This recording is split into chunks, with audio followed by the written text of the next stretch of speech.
ஐந்து கரத்தனை ஆனை முகத்தனை இந்தின் இளம்பிரை போலும் எய்ச்சனை நந்தி மகந்தனை ஞான கொழுந்தனை பொந்தியில் வைத்தடியை போற்றுகின்றேனே.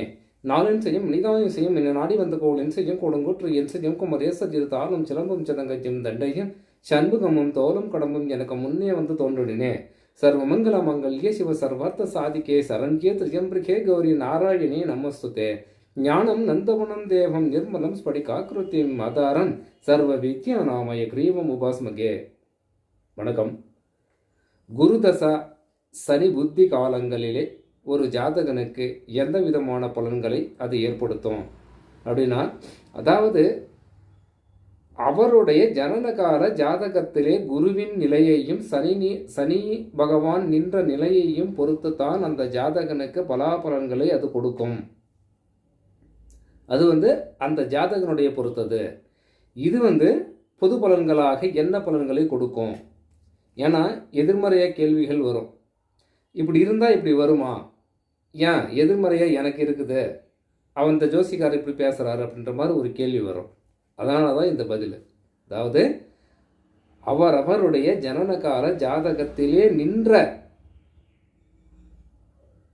கிரக காரக தத்துவங்கள், இந்த குருவும் சனியும் எப்படி இருக்குதோ அப்படி அதை கேட்டது போல பலன்கள் கொடுக்கும்.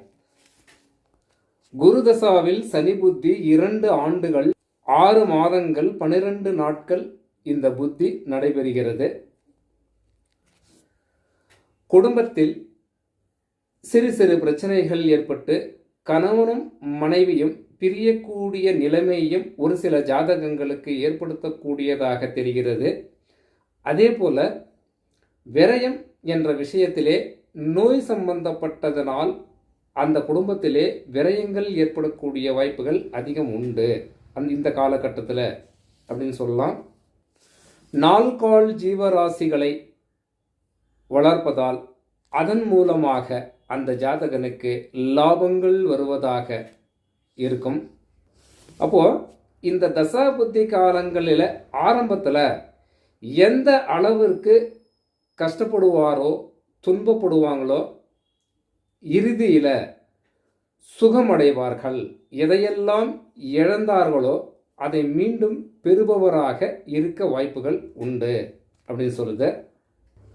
பொருந்திய குருவில் காரி புகழாகும் திங்கள் 10 வருந்திய நாளீர் 6 வாகனம் பொருளும் வாய்க்கும் திருந்திய கை கால் வாதம் சேயிழை தனக்கு துன்பம் இருந்திடம் வெற்றி இல்லை இடர் வந்து நீங்கும் தானே.